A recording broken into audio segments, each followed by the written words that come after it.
விஸ்வரூபம் 2 கிட்டத்தட்ட finish, CG work மட்டும்தான் மிச்சம் இருக்கிறது. இது நிஜம்.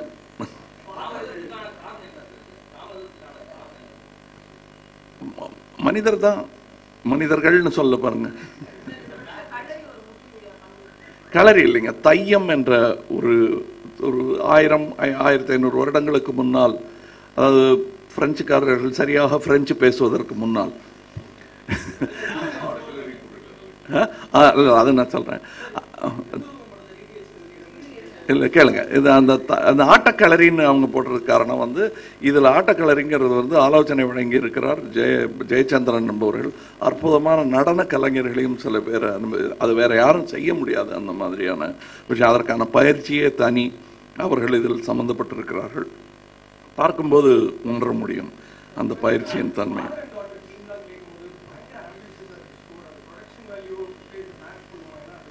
இல்லை, ப்ரொடக்ஷன் வேல்யூ விட சில நேரம் நம்ம காந்தியை பார்க்கும்போது, குயின் விக்டோரியாவை பார்க்கும்போது கிடைத்த சந்தோஷத்தை விட அதிக சந்தோஷம் கிடைக்கிறது. அவர் கையில் செங்கோலும் நெற்றியில் கோஹினூர், நம் திருடிய கோஹினூர் வைரத்தையும் வச்சுட்டு அவங்க உட்கார்ந்துருக்கும் போது அவங்கள பார்க்கும்போது இருக்கிற சந்தோஷத்தை விட பல்லில்லாத இந்த கிழவனை பார்ப்பதில் ஒரு சந்தோஷம் ஏற்படுகிறது. கிளிமூக்கு ராஜாஜி ஒருத்தர் தலையில முடி இல்லாமல் கண்ணாடி போட்டுக்கொண்டு கைத்தடியுடன் வரும் ராஜாஜியை பார்க்கும் பொழுது ஒரு சந்தோஷம் இருக்கிறது. மூக்குப்படி போடும் அண்ணா அவர்கள் தமிழ் முழங்கும் போது அது பார்க்கும்போது அவங்கள விட அழகான நடிகர்கள் எத்தனையோ பேர் இருந்தால் கூட நமக்கு அதில் ஒரு சந்தோஷம் இருக்கிறது.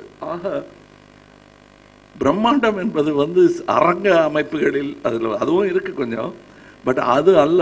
ஒரு பேர் உணர்வுங்கிறது வந்து ஒரு தேசத்துக்கே ஏற்படுத்திய அந்த உணர்வு.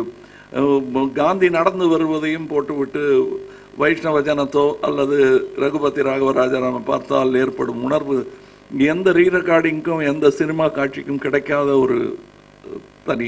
என்னை பொறுத்தவரை அது இல்லவே இல்லை. எனக்கு அதை பார்த்தா வெறுப்பு தான் வருதுன்னு சொல்றவங்களும் இருக்காங்க. அதனால்தான் அவர் சுட்டுக் கொல்லப்பட்டார். சுப்பு ஆறுமுகத்துடன் நான் பல இளைஞர்களுடன் வேலை செஞ்சிருக்கேன். அதில் ஒருத்தர் சுப்பு ஆறுமுகம் அவர்கள். இந்த படத்தில் நிறைய அந்த மாதிரி இளைஞர்கள் இருக்காங்க. இதில் இருக்கிறதுக்குள்ள மூத்தவர் கேபி,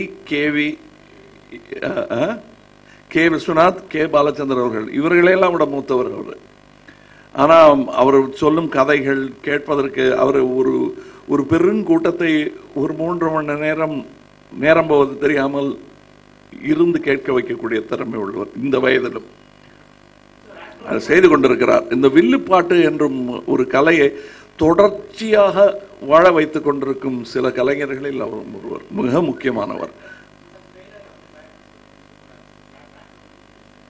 பேக்ரவுண்ட் மியூசிக் பற்றி இது என்னன்னு படத்துடைய பேக்ரவுண்ட் மியூசிக்ங்கிறதுனால இதை பற்றி நான் இப்போ விளக்குவது அதோடைய முழு விளக்கமாக அமையாது. தவிர தேவையில்லாமல் வெவ்வேறு காட்சிகளை நான் இங்கே உங்களுக்கு விளக்கிட்டு இருக்கிற மாதிரி இருக்கும்.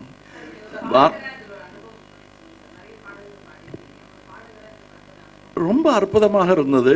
வெவ்வேறு கட்டங்களில் இன்றைய தொழில்நுட்பம் முந்தி மாதிரி இல்லைங்க. இப்போ முதல்ல நான் பாடும்போது இருந்த தொழில்நுட்பமும், ஏன் இளையராஜா அவர்களே ஒளிப்பதிவு செய்யும் முறையும் இன்று அவர் ஒளிப்பதிவு செய்யும் முறையும் வேறாக மாறி இருக்கிறது. ஸோ ஒரு பாட்டை இன்று ஒளிப்பதிவின் போது பாடுபவன் மிக தனிமையாக செய்ய வேண்டிய ஒரு விஷயமாக இருக்கிறது. முன்பு ஒரு குழு இருக்கும், பாட்டை உடனே கேட்டுடலாம், உடனே அது என்ன நல்லதா கெட்டதாங்கிற முடிவு பண்ண முடியும். இப்போ நம்ம பாடிட்டு வரும்போது முழு அதிருப்தியுடன் தான் வெளியே வர முடியும். ஏன்னா நம்ம குரல் மட்டும் கேட்கும், ஒரு பீட்டு வச்சிருப்பாங்க. அதற்கு பிறகு அந்த மியூசிக் டைரக்டர் அதை அழகுபடுத்திக்கிட்டே வருவார். அப்படி பார்க்கும் பொழுது கிட்டத்தட்ட 5-6 படிமங்களாக நான் இதை பார்க்க நேர்ந்தது.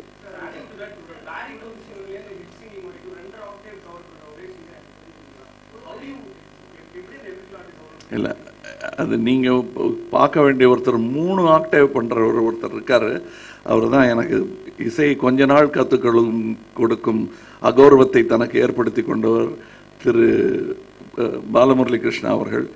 இன்றைய தேதியில் 80 தாண்டிய அவர் 3 ஆக்டேவ் சர்வசாதாரணமாக பாடக்கூடியவர். வியப்பு. எங்களெல்லாம் முடியாது, அதையும் சொல்லணும். என்னால் முடியுங்கிறத நீங்கள் சொல்லியிருக்கீங்க, அதுக்கும் காரணம் அவராக இருக்கலாம்.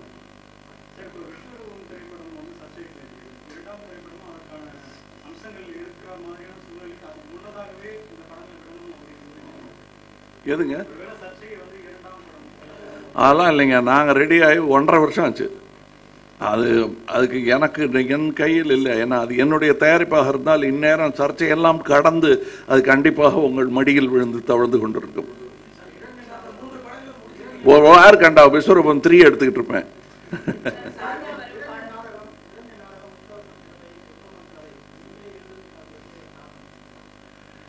எனக்கு பிடிக்கும், எழுத பிடிக்கும், நான் நடிக்கவும் செய்கிறேன் இல்லையா, அந்த மாதிரி தான். நிறைய நல்ல நடிகர்கள் இருக்காங்க. ஏன் ராஜ்கமல் ஃபிலிம்ஸில் நீங்களே நடிச்சிட்டு இருக்கீங்க? நானும் போடலன்னா யார் தான் போடுவாங்க? என்ன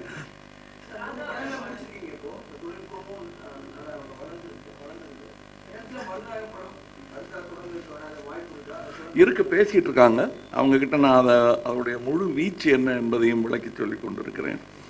ஏன்னா மருதநாயகன்றது இன்னொரு படம்னு நினைச்சா அவங்க பங்கு எடுத்துக்கொள்ள முடியாது. அது ஒரு ஆங்கில, பிரெஞ்சு, தமிழ் படம். அதற்கான தயாரிப்புடன் தயார் நிலையுடன் வர வேண்டும் என்பதுதான் எனது வேண்டுகோள். என் நண்பருக்கு நான் விடுத்த வேண்டும்.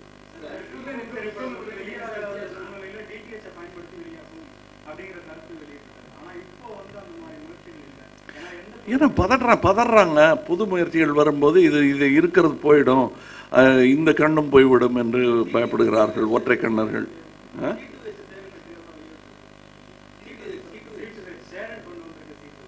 பார்க்கணும். இப்ப நான் அரங்கேற்றத்தில் நடிக்கும் போது என்ன இந்த கேள்வி கேட்டா சொல்ல முடியுமா நல்ல நடிகரா வருவீங்களான்னு? சத்தியமா ஆசை தாங்க ஐயா. நீங்க விட்டீங்கன்னா நான் வருவேன் தான் சொல்ல முடியும், சொல்லவே முடியாது. எனக்கு ஏன் சொல்லத்தான் நினைக்கிறேன். 16 வயதிலே முடிந்து கூட என்னுடைய நிலைமை எதிர்காலம் எப்படி இருக்கும் என்று தெளிவாக சொல்ல முடியாத நிலைதான். அவருக்கு எல்லா வெற்றிகளும் வர வேண்டும் என்று ஒரு சகோதரனாக சொல்ல கடமைப்பட்டிருக்கிறேன்.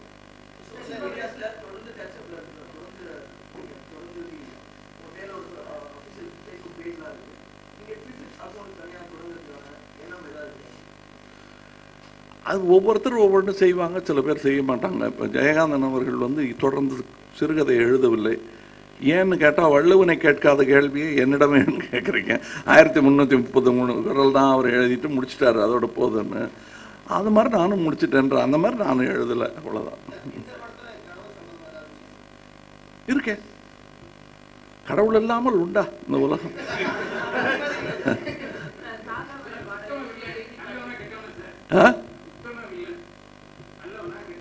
அவன் படத்தின் நாயகன். அவர் நாயகன் டயலாக் சொன்னாரு.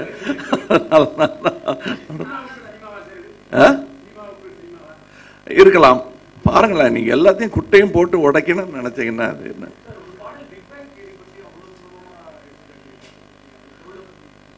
அது பாடல்லே இருக்கு. நீங்க அதை அடிக்கடி பார்க்கணும். அதை நாங்கள் முடிஞ்ச வரலாம் பாப்புலரைஸ் பண்ணணும்னு நினச்சிட்டு இருக்கோம். அந்த பாடல் பலருக்கும் பிடித்த பாடலாக இருக்கிறது. அதனால தான் அதை பற்றி எங்கே கேட்காம விட்டுருவாங்களா, நானுன்னு கை காட்டுவாங்க கூட்டத்தில் ஃபோட்டோ எடுத்துக்கிறதுக்கு. அந்த மாதிரி ஒரு கவிஞனாக நான் அதை விட்டுறாதீங்க, அந்த வரியை படிங்கன்னு சொல்ல கடமைப்பட்டு தான் அதை நம்ம இசை வெளியீட்டு விழாவின் போது அதை பற்றி பேசினோம்.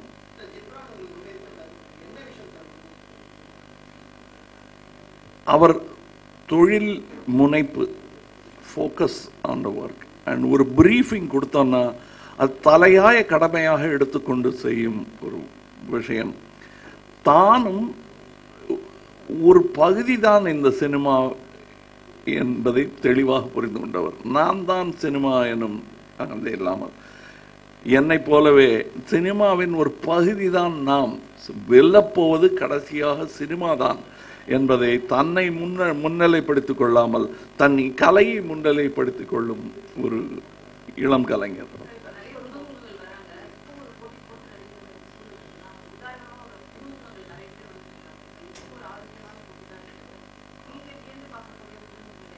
நிறைய பேர் இருக்காங்க. என் படத்தில் நடித்தவங்களே சின்ன சின்ன வேஷங்கள் நடித்தவர்கள் எல்லாம் வியத்தகு. அவர்களுக்கு நல்ல வாய்ப்பு கிடைத்தால் இப்போ இதில் இருக்காங்க. பார்வதி நடிச்சிருக்காங்க. பெரிய வேஷம்னு சொல்லிட முடியாது, சின்ன வேஷம்னு சொல்லிட முடியாது. அவங்களுடைய ஆகட்டும், அப்கோர்ஸ் ஊர்வசியை சொல்ல வேண்டியதில்லை. ஆண்ட்ரியாவே உங்களுக்கு ஒரு வியப்பாகத்தான் இருக்கும். இதுவரை பார்க்காத ஒரு ஆண்ட்ரியாவாக. பூஜா குமாரை நீங்கள் இதுவரைக்கு முன்னாடி நீங்கள் பார்த்துருக்கீங்க ஒரு படங்களில். அது மேலே புதுசாக ஒரு பையன் அஸ்வின் ஒருத்தர் ஆக்ட் பண்ணியிருக்காரு. இதுவரை நடித்ததே கிடையாது. அவர் பண்ணணும் அப்படின்னு நினச்சிட்டு இங்கிலாண்டில் போய் படிக்க போயிருந்தவர் அவர் ஒரு பாத்திரம் செய்திருக்கிறார். எல்லாம் மிக வித்தியாசமாக என்னுடைய மகனாக நடிக்கிறார். தேவைப்பட்டால் எடுத்துட மாட்டோம்மா, நாங்கள் எல்லாம் செய்வோம் நாங்கள். ஆனால் ஏன் இணைந்து நடிக்கலை என்பதை வந்து எம்ஜிஆர் சிவாஜி கிட்ட கூட இத்தனை முறை கேட்டிருக்க மாட்டாங்கன்னு நினைக்கிறேன். நன்றி நன்றி, அதை நாங்கள் மனசில் வச்சுக்கிறோம் அந்த படத்துக்கு. ஆனால் இதில் இசை வந்து இதில் பல்கேரியாவில் ஒளிப்பதிவு செய்யப்பட்டிருக்கு, சோஃபியா ஆர்கெஸ்ட்ரா. ஏன்னா அது தேவையாக இருந்தது, படத்துக்கு என்ன தேவையோ அதை ரொம்ப சிறப்பாக செய்திருக்கிறார். அதாவது கிட்டத்தட்ட 96 பீஸ் ஆர்கெஸ்ட்ரா வைத்துக்கொண்டு வேலை வாங்கியிருக்கிறார் ஜிப்ரன் அவர்கள்.